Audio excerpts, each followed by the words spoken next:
morning, ladies and gentlemen, military guests, family, and friends. Welcome to Fleet Readiness Center, Norfolk, and Center for Naval Aviation Technical Training Unit 2021 Chief Petty Officer Training Ceremony. I'm Senior Chief Cummings, and I'll be your Master of Ceremonies for today's event. Since 1893, Chief Petty Officers have been the backbone of our Navy. Although the process may have changed over the years, the result remains constant. Symbolic death, a transition phase, followed by symbolic rebirth. What you're about to see remarks the beginning of a new chapter of the lives of each new Chief Petty Officer. Color Guard, parade the colors.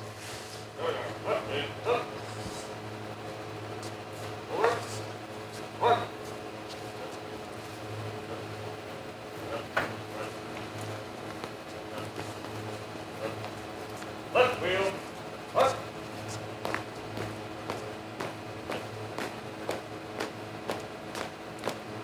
Lower, march.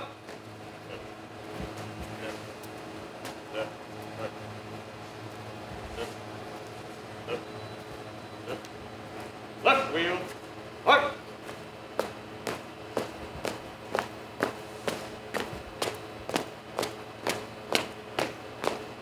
Color guard, up. Reset, color. Oh, say, can you see by the dawn's early light what so proudly we hailed at the twilight's last gleam, whose broad stripe and bright stars through the perilous for the ramparts we watched were so gallantly streaming,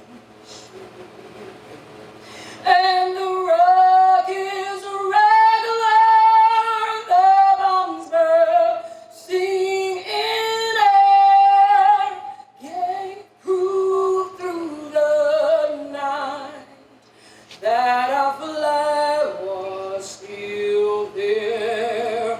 Oh, say does that star-spangled banner yet wave o'er the land of the free and the home of the brave.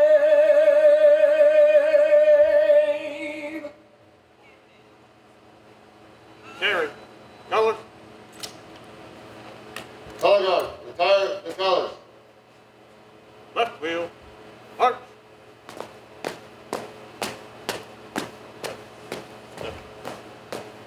Forward, march.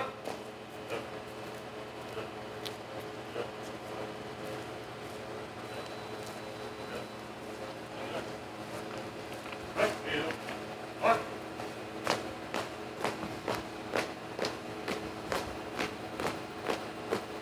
Forward, march.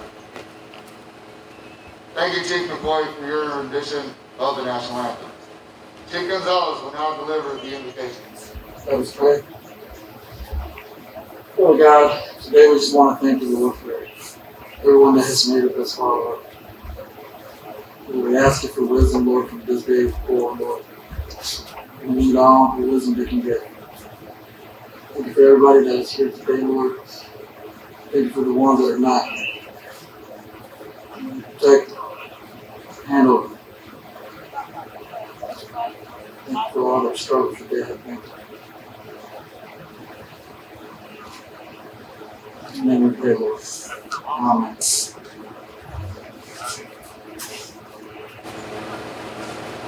Ladies and gentlemen, please be seated.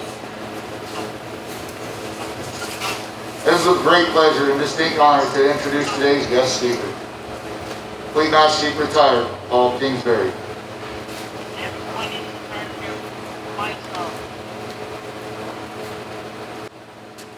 I think I'm socially distanced, so I'm going to kind of remove that mask. So, good morning, everyone. I can say this is definitely a different tone than any chief pinning ceremony I've ever been to, but we're making it happen. That's what chiefs do, produce results, not excuses, overcome the challenges, and deliver. So good job for providing this venue, and thanks for the opportunity to come spend some time with you guys and speak to you. I say that a lot, but I really mean it. It really is a privilege to be able to influence people and have a platform to talk. So I'm going to do my best. I'm going to do the back and forth isn't going to be there I would normally be able to do, but commanding officers, executive officers, senior enlisted leaders, chiefs, family members in the audience, good morning, and thanks for this opportunity again. A shout out to your season coordinator and your pinning coordinator for working through all this. It's great to connect again with old shipmates like Ashley Brian Grimes over there, so great to see you, and congratulations on your soon-to-be pending retirement here in about 10 months. So we were shipmates together back at VFA 211, so it's great to see everything. So over the past 6 weeks, the Chiefs Mess has been in, well actually this year it's been like 12 weeks, right? Normally it's been 6, but we got an extra 6 weeks. So the Chiefs Mess and the command's been involved in a process called initiation. I think we all know that. But I think it's important, what I started to notice towards the end of my time and during my time in the Chiefs Mess is I wanted to make sure that we understood what that process was about.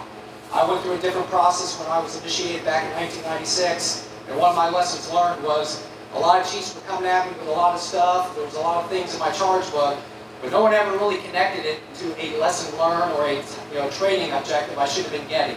So I think a lot of chiefs left out of that, had a good time, connected with the Chiefs Mess, but there was still a feeling of what was that all about.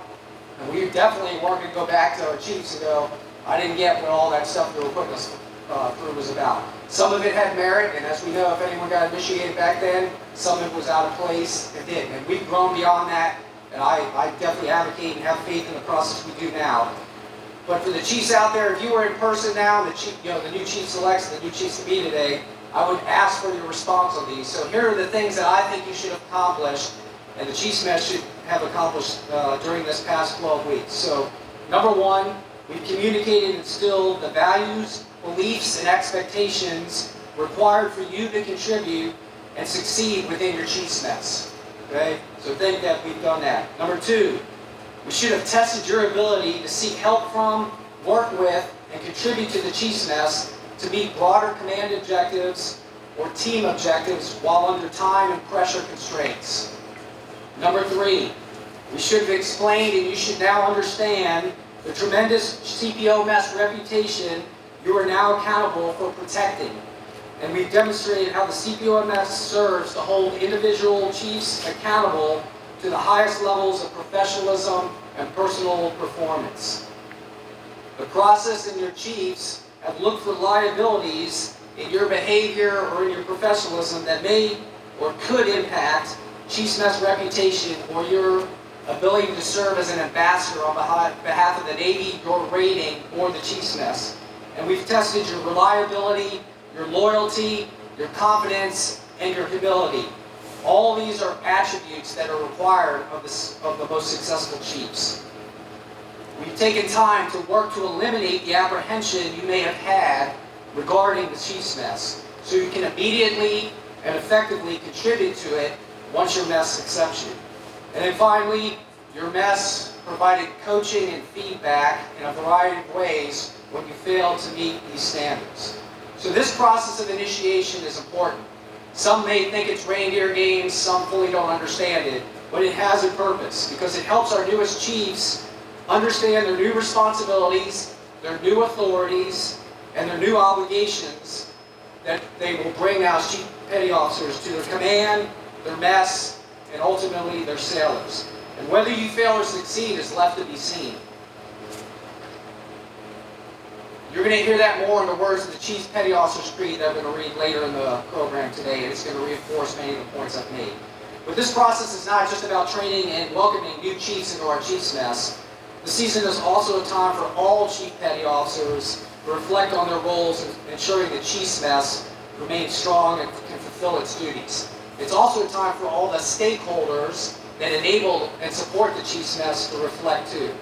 And like I said, when I say us, I'm talking about all these different organizations, not just the Chiefs Mess, the wardroom, fellow chiefs, sailors, and family members. These are all the relationships that an effective Chiefs Mess has and there's some things that have to be done within those. So I want to take a few minutes to reflect on each of those. So the attendance of your commanding officers and other members of the wardroom sends a strong message of support for Navy Chiefs Mess. I'm confident they will tell you that the Chiefs Mess has directly contributed to the success of their commands, departments, divisions, and their careers. I bet they all have one chief that they still fondly talk about, and who had a significant impact on their career. And it may even be one of you out there watching. There is a transactional relationship between the wardroom and the Chiefs Mess. The wardroom expects their chiefs to be technical authority who makes the command and the Navy run. They expect that we have internalized and modeled the attributes of toughness, integrity, initiative, and accountability, and develop these within our sailors. They know that without an engaged, effective, and fully functioning Chiefs Mess, their command will not perform to its full potential, and it even may fail. In return, the Chiefs Mess expects to be empowered and supported by the wardroom. To state the philosophy of one commanding officer, officers may have grand ideas, formulate strategy, and think tactics, but without a chief to carry the water for him or her, to take the rubber to the road, to see the tactics through to execution, everything they think or say or writes is so much finger painting, so much vaporing, so much ephemera. With a Chiefs Mess on your side, all things are possible. But if they turn against you because you can't live up to their expectations of an officer, and these, thankfully, are much less stringent than their expectations for themselves, you will fail. It is exactly that simple. So I think those words still ring true today, and as in what is true in all successful relationships, effective communication and trust is paramount. The wardroom should embrace opportunities to engage with their chiefs in meaningful ways, and I encourage the officers here today to reflect on how well they empower and support their Chiefs Mess. Do the tools of good order and discipline really reside in the hand of your chiefs? Do you accept the chief's input on NJP, awards, and evaluations as your own because you know the chief knows what's best, or is it simply just a recommendation to you? Are you adding to or removing from the list of administrative processes and bureaucratic obstacles that can distract your chiefs from meeting and fulfilling their primary duties, which is managing the material, operational, and personal readiness of your command for high-end naval warfare? On active duty, I was at the Chiefs Mess for over 22 years, and I was a CMC for 15 years of that. I had the opportunity to see how poor officer leadership, management skill, or lack of support could cause a Chiefs Mess to become resentful and disengaged. But I also saw how great wardroom leadership could empower the mess, and as a result, remarkable things could happen for the command. Your mess will deliver results, but they must know they're trusted, supported, and that you've got their back when they have to make the hard, unpopular choices that come with being the chief. Now, with all that said, chiefs, you've got to deliver. Before you claim that your power's been taken away, have you stopped to consider how effectively you are using the extensive power and influence you have, and whether your daily focus is on the right things?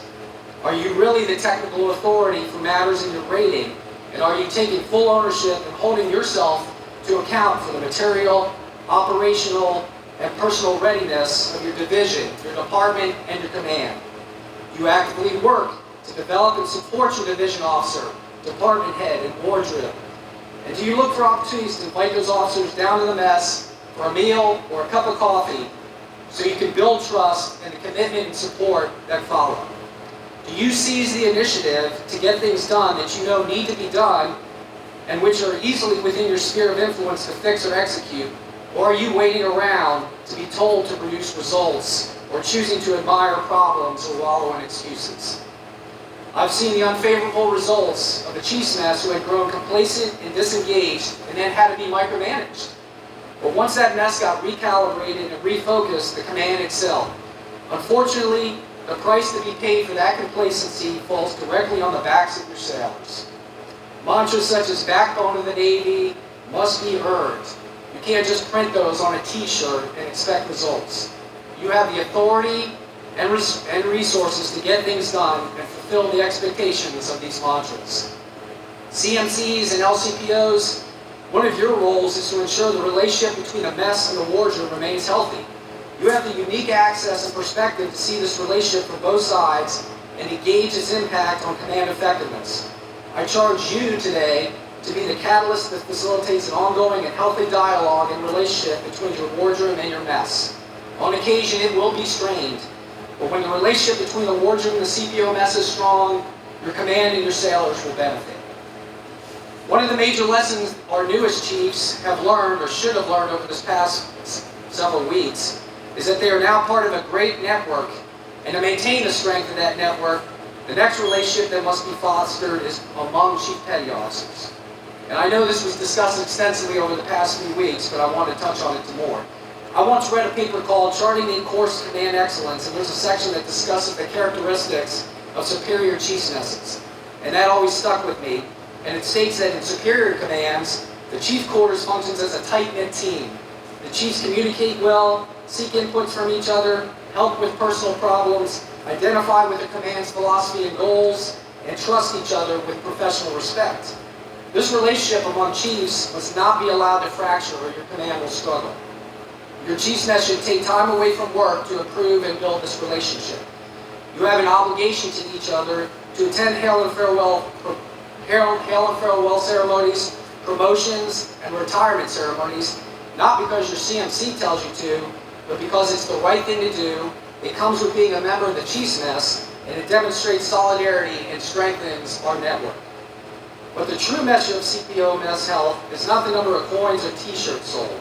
It's how well you work together to ensure your command is ready to fight and win. To do so, you must develop mechanisms of self-accountability which serve to ensure your Chiefs Mess can align command standard, set a solid tone, an example for the crew, and can hold its members to the highest standards of professional and personal conduct. If your mess is strong, it can easily overcome the shortcomings of your weakest chief. Your mess must be able to engage those struggling chiefs and get them back on course. Too often it seems we fail to meet this obligation. Each CPO failure tarnishes the credibility and reputation of our Navy-wide Chiefs Mess. Over these past weeks, we've held the Chief Selects accountable for their failures to live up to our standards. So Chiefs, let's not make a mockery of this process by failing to hold ourselves accountable to the higher standards of professional and personal conduct year-round. Again, Command Master Chiefs and LCPOs, you must be the leaders who encourage, demand, and balance mess collaboration and accountability. You must set the tone for your mess, be firm but fair, demand self-accountability and discipline within your mess, but remain approachable to your chiefs.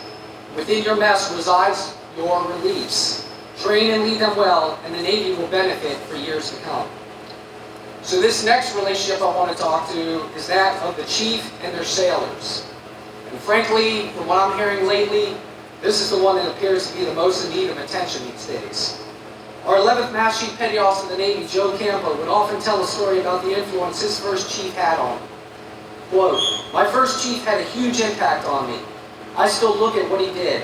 When he spoke with such credibility because he had such a strong knowledge of the ship, his rating, and the people he led that inspired me to want to do well for him. He planted some seeds, but I have been fortunate throughout my career to have good, strong deck plate leaders, those who kept their focus on their people and measured their success through them. We've all had a first chief who impressed on us what a chief is and does. Some impressions were favorable and positive, and others not so much. Many of us remember the first chief who established our model of what a chief should be in our minds. We never forget them or the impact they leave on us. And not unlike Nick Poncampa, many sailors have been and continue to be fortunate to be inspired by strong senior enlisted leadership. Our experiences with chiefs throughout our careers shapes how we have acted and will act as chiefs today. Just as we did, our sailors learn what to do from us, but in some cases, they figure out what not to do as well. Learning both is important. As chiefs, you are ambassadors who translate Navy, rating, and CPOMS culture behaviors through your daily actions and interactions with officers and enlisted sailors. Never underestimate the lasting impact you have on the Navy. You have been and will be a young sailor and officer's first chief. Your presence, influence, and behavior will impact hundreds, if not thousands, of young Navy professionals. pause and reflect on that tone and impression those first chiefs made on you, and then evaluate the kind of the first impressions you will make on others as the first chief. Your sailors want chiefs who are authentic, knowledgeable, approachable, and open to their input. Our enlisted force has evolved. It is more informed, aware, educated, and capable than at any other time in our naval history. Those sailors want and deserve chiefs, any chief's mess, that can adapt to lead them through the challenges a new era of service and warfare brings. In prior days, chiefs may have led in a different way, guided by different challenges and generational belief systems. In many cases, it was a reliance on positional and coercive power and a do as I say, not as I do approach. In some cases, those belief systems and leadership approaches yielded behaviors and a culture that was contradictory to and detrimental to our Navy core values. Unfortunately, some of this old school mindset still exists, and it is eroding the credibility of the chief's mess daily.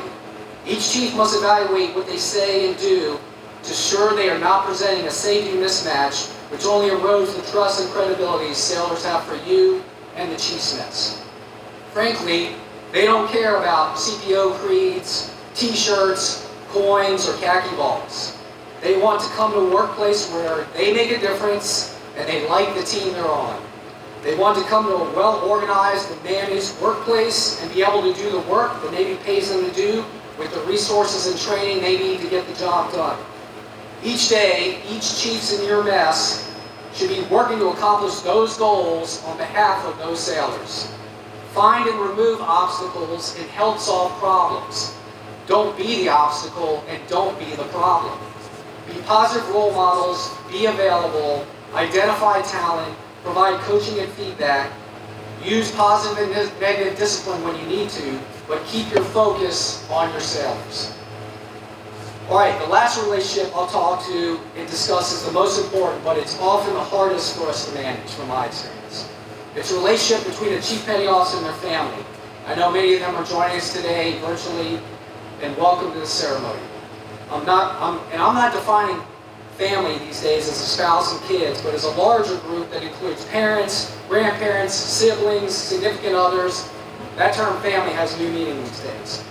As you all know, the strains on our military families are great.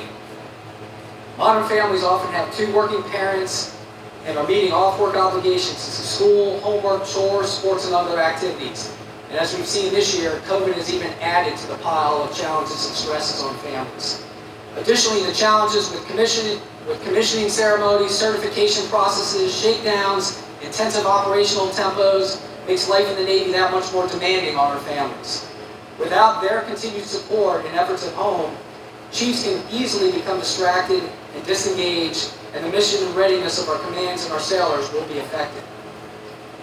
Frankly, eventually, the Navy's going to kick all of us out. Believe me, I found that out in 2018. It's going to end for everyone. And we're going to have to live with the decisions we made on that and the priorities you made on active duty. Chiefs do not view family as a distraction or an obstacle. When you come home, they want that piece of you and they deserve it. Always be mindful of that. Recognize where you're falling short and work to fix it. Take leave when you need to. You know as well as I do that the command is not going to stop or fall apart because you took a week or two of leave. We must invest time and energy in our families. Your children are your investment in the future. Take time to love, play with, and educate them, and then take any day with them for granted. It's as simple as coming home and saying, honey, thanks for all you do, and I love you. For the family members out there, I want to say thank you. By this point, you realize the sacrifices your sailor has to make, and I know you often hold back when you're not getting that time with them at home. Realize that they are out doing the work, preparing for that next inspection or deployment, or taking time to help a sailor through a crisis. And yes, from time to time, they like to spend a little time with each other, sometimes at the golf course, sometimes at the Chiefs Club, or sometimes out in social circles. Simply recalibrate us as you always do. The recognition that will be provided during the ceremony does not come close to what you really deserve. Chiefs, when you get this relationship right, your legacy in America will stay strong. So these Chiefs Mess relationships I've talked about are important. They need to be cultivated. And if these relationships are fostered, You will focus and excel at the mission you are here to do, to be prepared to conduct prompt and sustained combat incident to operations at sea and decisively defeat any enemy. I know our newest chiefs and your chief's mess will ensure that happens. All right, I think we're ready now to roll on. It's time to pin the newest chiefs. Again, to the chief petty officers and your families, congratulations and welcome to the mess. You're going to have a great time. The game is on. Thank you again for allowing me the opportunity and privilege to speak with you guys today.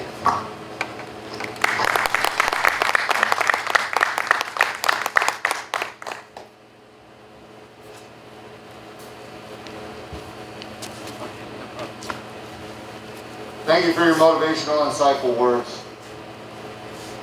Chief, I will now read the meaning of the fouled anchor.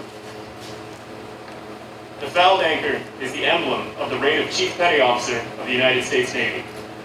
Attached to the anchor is a length of chain and the letters USN. To the novice, the anchor, chain, and letters only identify a Chief Petty Officer of the United States Navy. But to a chief, the letters, chain, and anchor have a more noble and glorious meaning. The U stands for unity, which reminds us of cooperation, maintaining harmony and continuity of purpose and action. The S stands for service, which reminds us of service to our God, our fellow man, and our Navy. The N stands for navigation, which reminds us to keep ourselves on a true course so that we may walk upright before God and man, and in our transactions with all mankind, but especially with our fellow chiefs. The chain is symbolic of flexibility and reminds us of the chain of life that we forge day by day, link by link, and may it be forged with honor, morality, and virtue. The anchor is emblematic of the hope and glory of the fulfillment of all God's promises to our souls. It is the golden or precious anchor by which we must be kept steadfast in faith and encouraged to abide in our proper station amidst the storm of temptation, affliction, and persecution.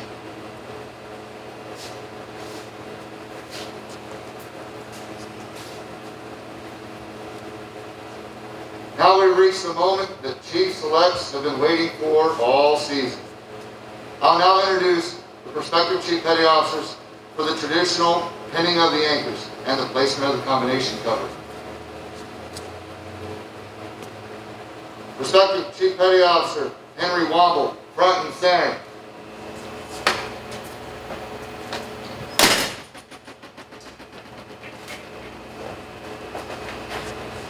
Prospective Chief Petty Officer Henry Womble is being pinned by his wife Angie and Chief Knowles. The combination cover is being placed by Senior Chief Cohan.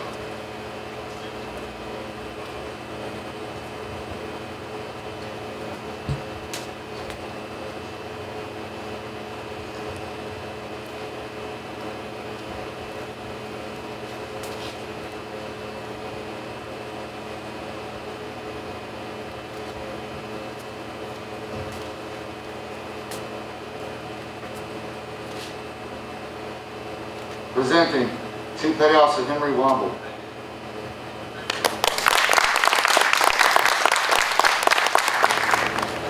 Prospective Chief Petty Officer Adam Danbury, front and center.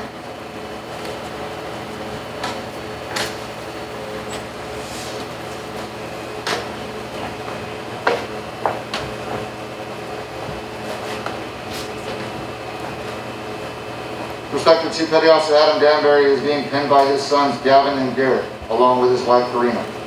The combination cover is being placed by Chief Gonzalez.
Presenting Chief Petty Officer Adam Danbury.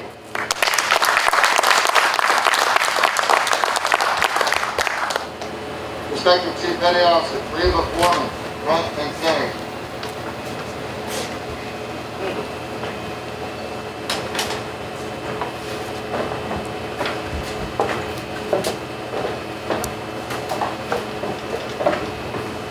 Respected Chief Petty Officer, Reba Foreman is being pinned by her sister Tiffany, niece Nala, and stepmother Priscilla.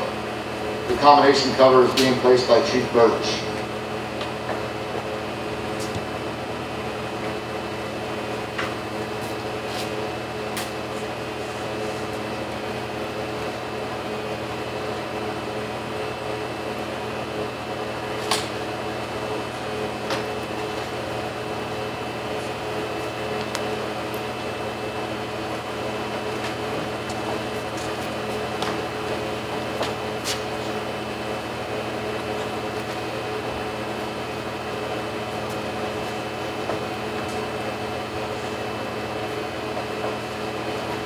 Presenting Chief Petty Officer Reba Foreman.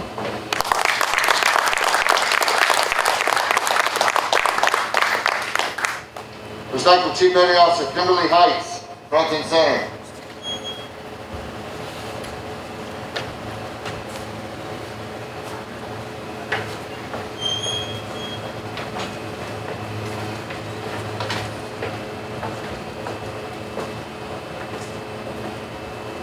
Respected Chief Petty Officer Kimberly Heights is being pinned by her husband Tom, daughter Olivia, and stepson William.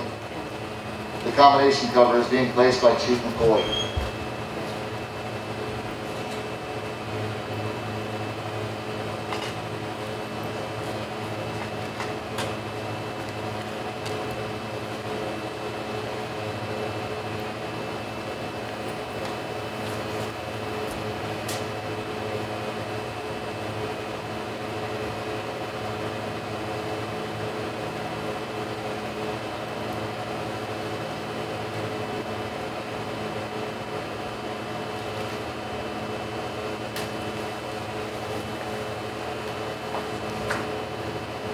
Presenting Chief Petty Officer Kimberly Heights. Respected Chief Petty Officer Garrett Ledger Williams, front and center.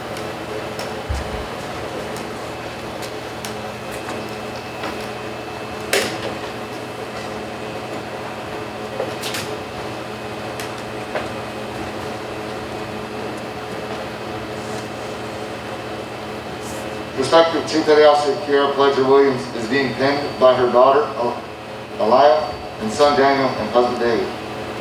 The combination cover is being placed by Chief Burns.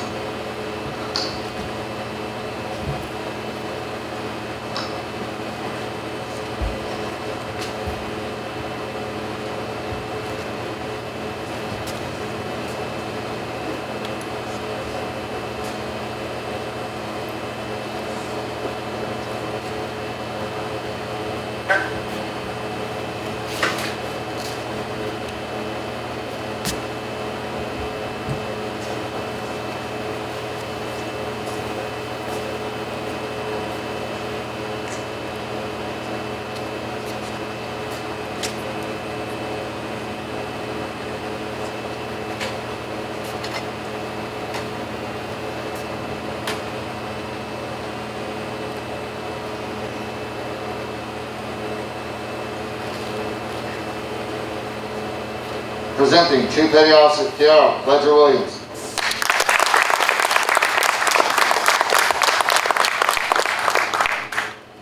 Respected Chief Petty Officer Joey Presto, front and center.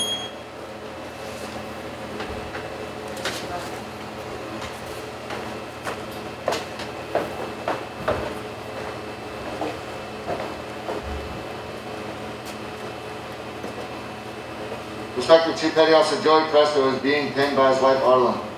The combination cover is being placed by Chief Allen.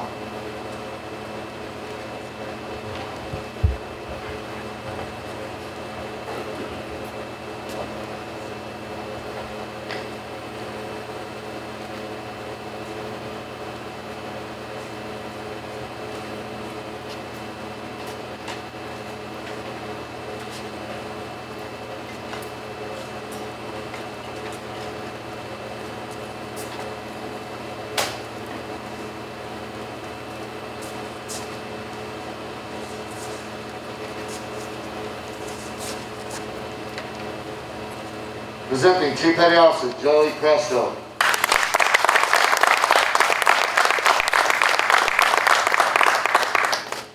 Prospective Chief Petty Officer Lisa Ryan, front and center.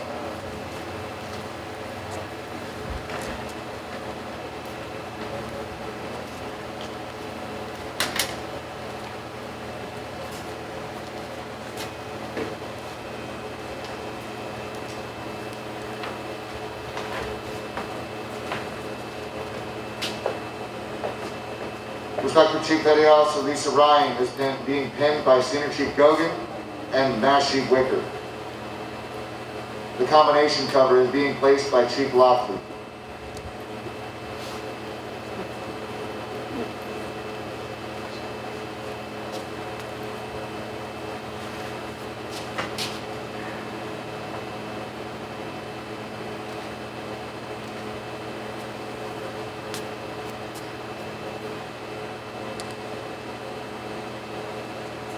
Presenting Chief Petty Officer Lisa Ryan.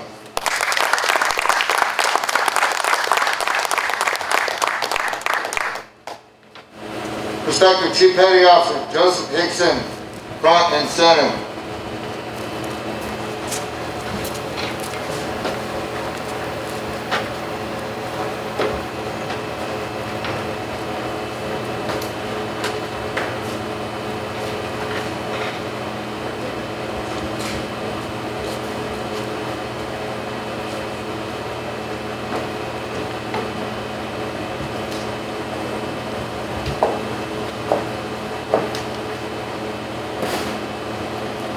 Prospective Chief Petty Officer Joseph Hickson is being pinned by his wife, Teresa, son Liam, and daughter Mackenzie. The combination cover is being placed by Chief Azell.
Presenting Chief Petty Officer Joseph Dixon.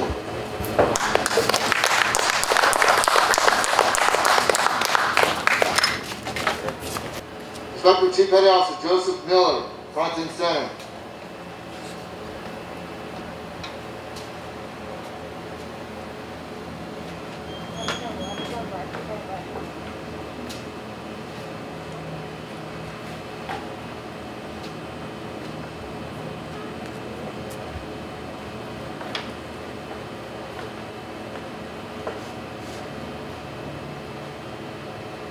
Prospective Chief Petty Officer Joseph Miller is being pinned by his wife, Brooke, and daughters, Briley and Lorelei. The combination cover is being placed by Chief Ramos.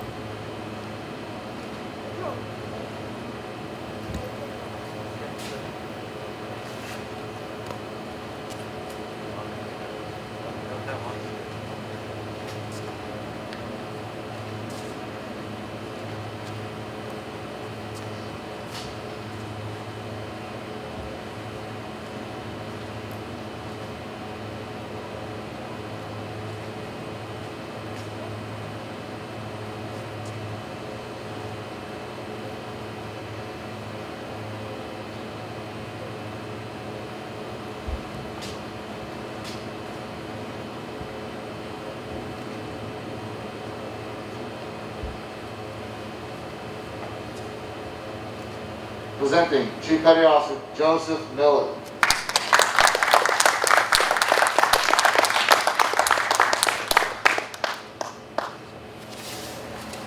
Prospective Chief Petty Officer Rachel Pierce, front and center.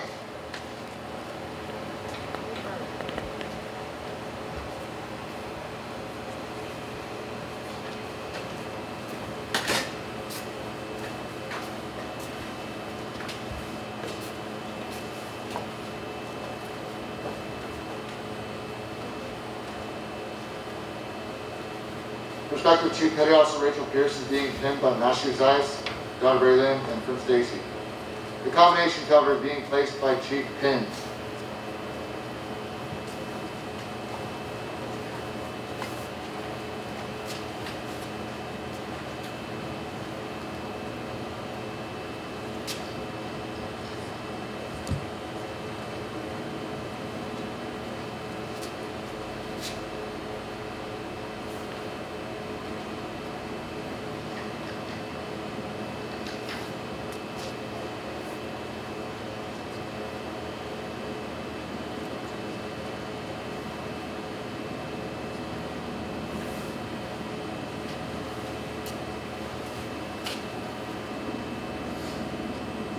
Presenting Chief Petty Officer Rachel Pierce.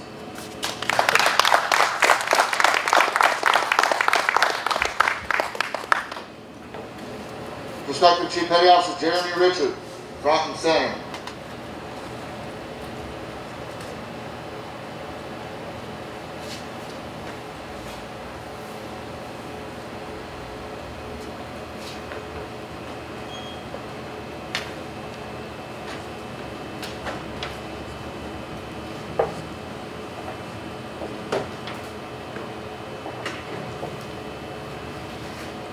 Prospective Chief Petty Officer Jeremy Richard is being pinned by retired Chief Kevin Welch, Victoria Silver. The combination cover is being placed by Chief Oswald.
Presenting Chief Petty Officer Jeremy Richard.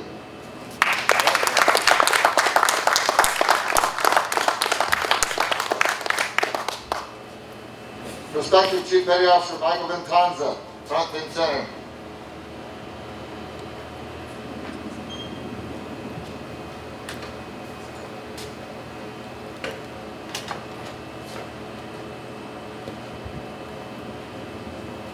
Prospective Chief Petty Officer Michael Ventanza is being pinned by retired Chief Vince Roberson.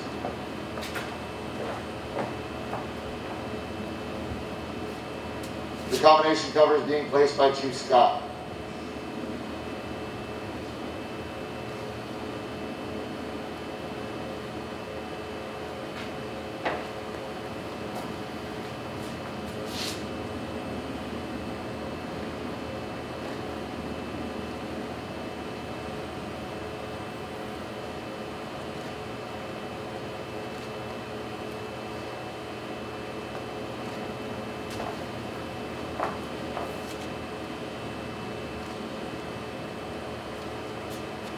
Presenting Chief Petty Officer Michael Ventanza.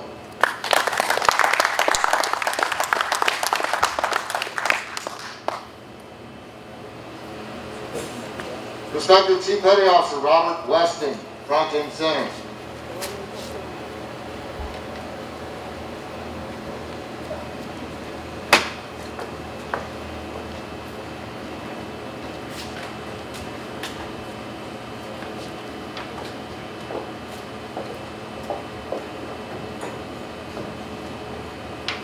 Respected Chief Petty Officer Robert Weston is being pinned by his cousin Lisa Windler. The combination cover is being placed by Chief Overlord.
Presenting Chief Petty Officer Robert Weston.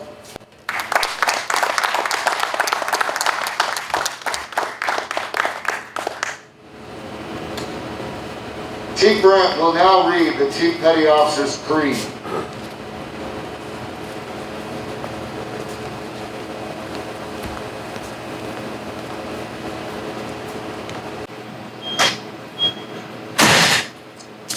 During the course of this day, you have been caused to humbly accept challenge and face adversity. This you have accomplished with rare, good grace. Pointless as some of these challenges may have seemed, there were valid, time-honored reasons behind each pointed bar. It was necessary to meet these hurdles with blind faith in the fellowship of Chief Petty Officers. The goal was to instill you that trust is inherent with the donning of the uniform of Chief. It was our intent to impress you upon that challenge is good, a great and necessary reality which cannot mar you, which, in fact, strengthens you. In your future as a Chief Petty Officer, you will be forced to endure adversity far beyond that imposed upon you today. You must face each challenge and adversity with the same dignity and good grace you demonstrated today. By experience, by performance, and by testing, you have been this day advanced to Chief Petty Officer. In the United States Navy, and only in the United States Navy, the rank of E7 carries with it unique responsibilities and privileges you are now bound to observe and expected to fulfill. Your entire way of life is now changed. More will be expected of you. More will be demanded of you. Not because you are an E7, but because you are now Chief Petty Officer. You have not merely been promoted one pay grade, you have joined an exclusive fellowship, and as in all fellowships, you have special responsibility to your comrades, even as they have a special responsibility to you. This is why we in the United States Navy may maintain with pride our feelings of accomplishment once we have attained the position of Chief Petty Officer. Your new responsibilities and privileges do not appear in print. They have no official standing. They cannot be referred by name, number, or file. They have existed for over 100 years. Chiefs before you have freely accepted responsibility beyond the call of printed assignment. Their actions and performance demand the respect of their seniors as well as their juniors. It is now required that you be the fountain of wisdom, the ambassador of goodwill, the authority in personal relations as well as in technical applications. Ask the Chief is a household phrase in and out of the Navy. You are now the Chief. The exalted position you have now achieved. In the word exalted is used advisedly. Exists because of the attitude and performance of the chiefs before you. It shall exist only as you and your fellow chiefs maintain these standards. It was our intention that you never forget this day. It was our intention to test you, to try you, and to accept you. Your performance has assured us that you will wear the hat with the same pride as your comrades in arms before you. We take a deep and sincere pleasure in clasping your hand and accepting you as Chief Petty Officer in the United States Navy.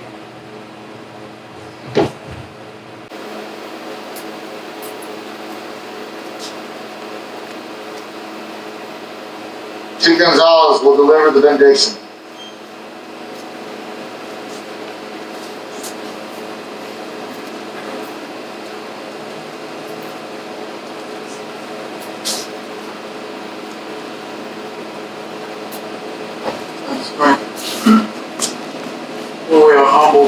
today to accept our brothers and sisters in arms into our next war. I want to ask you to please take them to the next destination and safely, Lord, and keep us safe throughout the day, for our days. Lord, for everything that you have done for us, for our brothers and sisters. And may we pray, Lord. Amen.